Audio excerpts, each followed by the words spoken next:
अस्सलाम वालेकुम। Animal farm की कहानी कुछ यूं है कि एक फार्म के तमाम जानवर अपने मालिक के जुल्म सितम से तंग आकर उसे फार्म से निकाल कर खुद इसका इंतज़ाम अपने हाथ में ले लेते हैं ताकि जानवरों को मुनासिब खुराक मिले और उन्हें काम भी कम करना पड़े। इन जानवरों की क़यादत एक सूअर करता है जिसका नाम है स्नोबॉल। अपने मालिक जॉन्स को बेदखल करने के बाद स्नोबॉल फार्म में मौजूद घोड़े, मुर्गियों, बतखों, गाय और गधे के साथ फार्म पर काम शुरू कर देता है। जानवरों को मुनज़्ज़म करने के लिए एक दस्तूर भी बनाया जाता है जिसका बुनियादी नारा है कि दुनिया भर के तमाम जानवर बराबर हैं। कुछ अरसे बाद फार्म का मालिक जॉन्स इर्द गिर्द के ज़मींदारों की मदद से अपना फार्म जानवरों के कब्जे से छुड़ाने के लिए हमला करता है, लेकिन स्नोबॉल की दिलेराना सालारी और जानवरों के इत्तेहाद के सामने यह हमला पिसपा हो जाता है। स्नोबॉल को उसकी बहादुरी पर तमगा दिया जाता है और वो फार्म का मुत्तफिक का लीडर करार पाता है, लेकिन नेपोलियन नाम का दूसरा सूअर उसके खिलाफ दूसरे जानवरों को उभारता रहता है। स्नोबॉल जानवरों की तालीम और तरबियत के लिए फार्म में स्कूल कायम करता है जहां तमाम जानवर लिखने पढ़ने की कोशिश करते हैं, लेकिन हरूफ तहज्जी की पहचान से आगे नहीं बढ़ पाते, सवाए बेंजामिन नामी एक गधे और एक बकरे के जो लिख पढ़कर होशियार हो जाते हैं। तमाम जानवरों के बरक्स गधा फार्म को मिलने वाली आज़ादी से ज़्यादा खुश नहीं होता और एक ही बात दोहराता रहता है कि ज़िंदगी एक ही तरीके से गुजरती रहेगी, यानी बुरे तरीके से। स्नोबॉल जानवरों को बेपनाह मुशक्क़त से बचाने के लिए एक हवाई चक्की का मंसूबा बनाता है तो जानवरों को आरामदेह ज़िंदगी का ख्वाब दिखाकर ज़्यादा मेहनत की तरफ राग़िब कर लेता है। स्नोबॉल का हरीफ नेपोलियन खामोशी से फार्म में पैदा होने वाले कुत्तों के जोड़े के 6 बच्चों की परवरिश करके उन्हें अपना वफादार बना लेता है। एक रोज़ जब स्नोबॉल तमाम जानवरों के इजलास में हवाई चक्की के बारे में तजावीज़ पेश करता है जो नेपोलियन को मंजूर नहीं, तमाम जानवरों की रजामंदी के बावजूद नेपोलियन अपनी बात पर अड़ा रहता है। जब स्नोबॉल नेपोलियन को समझाने की कोशिश करता है तो नेपोलियन अपने पालतू कुत्तों को इशारा कर देता है। कुत्ते स्नोबॉल पर टूट पड़ते हैं और स्नोबॉल जान बचाकर फार्म से भाग जाता है। स्नोबॉल के बाद फार्म की हुक्मरानी नेपोलियन के पास आ जाती है। कुत्तों के खौफ से हर जानवर दबक जाता है और खामोशी से अपना काम करने लगता है। इस कहानी का एक अहम किरदार बॉक्सर नाम का घोड़ा है। ये घोड़ा अपने काम से इंतहाई मुखलिस है और हमेशा दिल लगाकर काम करता है। नेपोलियन हुक्मरान बनने के बाद उस घर में मुंतकिल हो जाता है जो फार्म के मालिक ने अपने लिए बनाया था और हुकूमत में तब्दीली के बाद उसे जानवरों पर जुल्म और सितम करने वालों की यादगार के तौर पर महफूज रखा गया था। नेपोलियन जानवरों को बताता है कि अमूर सल्तनत चलाने के लिए उसे यकसुई की ज़रूरत है जो इसी घर में रहने से मिल सकती है। कुछ अरसे बाद नेपोलियन के साथी सूअर जानवरों को बताते हैं कि अजीम लीडर नेपोलियन ने उनके लिए हवाई चक्की बनाने का फैसला किया है। जानवर ये बताने की कोशिश करते हैं कि ये तस्वुर तो स्नोबॉल का था, लेकिन नेपोलियन के कुत्ते उन्हें कुछ बोलने नहीं देते। जानवरों के तकाजे पर एक जलसा आम में जानवर दोबारा कुछ कहने की कोशिश करते हैं तो फार्म की भेड़ें बैक जुबान अजीम कायद नेपोलियन के नारे लगा लगा कर आसमान सर पर उठा लेती हैं।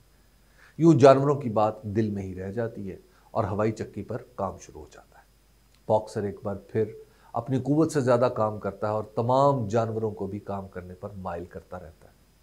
कई बार ऐसा होता है कि जानवरों को अपने हकूक़ के लिए दस्तूर की तरफ रुजू करने की ज़रूरत पड़ती है जो एक दीवार पर लिखा गया था।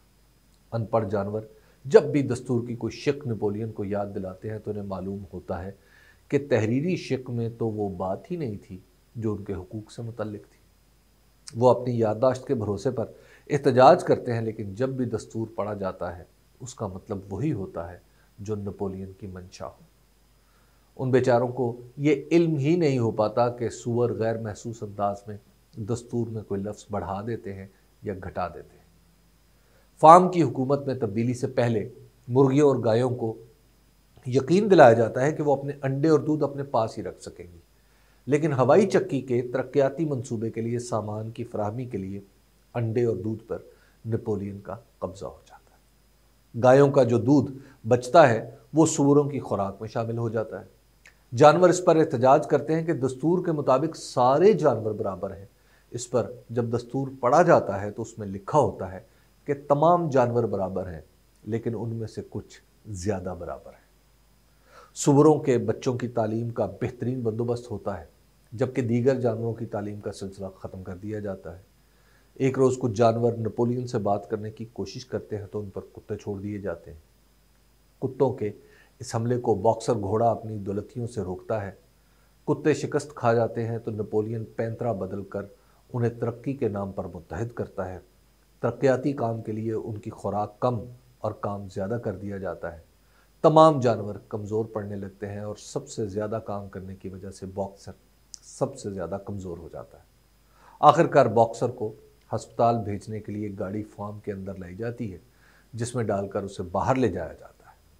یہ گاڑی دراصل ایک قصاب کی ہوتی ہے، جس میں وہ گھوڑے کو ذبح کرنے کے لیے لے جاتا ہے۔ جب جانور باکسر کی صحت کے بارے میں زیادہ بے چین ہو جاتے ہیں تو نپولین اپنے قریبی جانوروں کا ایک وفد ہسپتال بھیجتا ہے، جو واپس آ کر باکسر کی بہتر ہوتی ہوئی صحت کی اطلاع دیتا ہے۔ چند دن بعد سرکاری طور پر جانوروں کو باکسر کی موت کی خبر دی جاتی ہے۔ اس کی یاد میں فارم میں یادگاری تقریب ہوتی ہے، جس کی صدارت روندھے ہوئے گلے سے خود نپولین کرتا ہے۔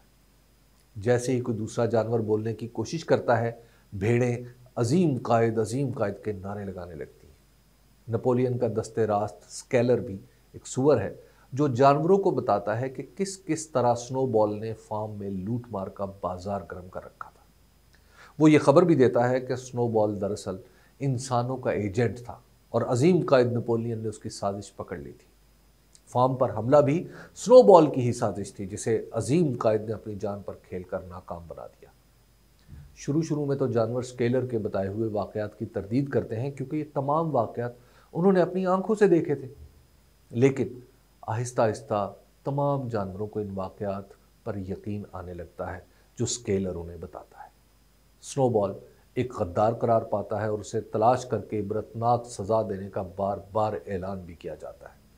کئی بار جانوروں کو بتایا جاتا ہے کہ سنو بال انسانوں کے ساتھ مل کر فارم پر حملہ کرنے ہی والا ہے، لیکن عظیم قائد ان حملوں کو سفارتکاری کی بے پناہ مہارت سے ناکام بنا دیتا ہے۔ آخرکار ایک دن خود نپولین کی طرف سے جانوروں کو بتایا جاتا ہے کہ بدلتے ہوئے حالات میں انہیں پڑوسی زمینداروں سے رابطے استوار کرنا ہوں گے اور وسیع تر مفاد میں فارم کی کچھ زمین بھی ان کے ہاتھ فروخت کرنا ہوگی۔ ان بدلے ہوئے حالات کے لیے منمس نامی شاعر سور کچھ نئے ترانے لکھتا ہے تاکہ فارم کو نئی شناخت مل سکے۔ آخرکار نپولین اپنے مکان میں دوسرے زمینداروں کو بلا کر خوشگوار تعلقات کی ابتدا کرتا ہے۔ سارے جانور اس مکان کی کھڑکیوں سے اندر جھانکتے ہوئے یہ سوچ رہے ہوتے ہیں کہ اندر والوں میں اصل سور کون ہے۔ 1945 میں لکھا گیا جارج آرویل کا یہ ناول اس دور میں روس کے کمیونسٹ ریاست بن جانے کے حوالے سے لکھا گیا تھا، لیکن ایک ایسا ادب پارہ بن گیا جو بے معنی نہیں ہوا۔ اس ناول میں آج بھی ہر ملک اور ہر شخص اپنا کردار تلاش کر سکتا ہے، حتیٰ کہ پاکستان بھی، آپ بھی اور میں بھی۔ خبر کی دنیا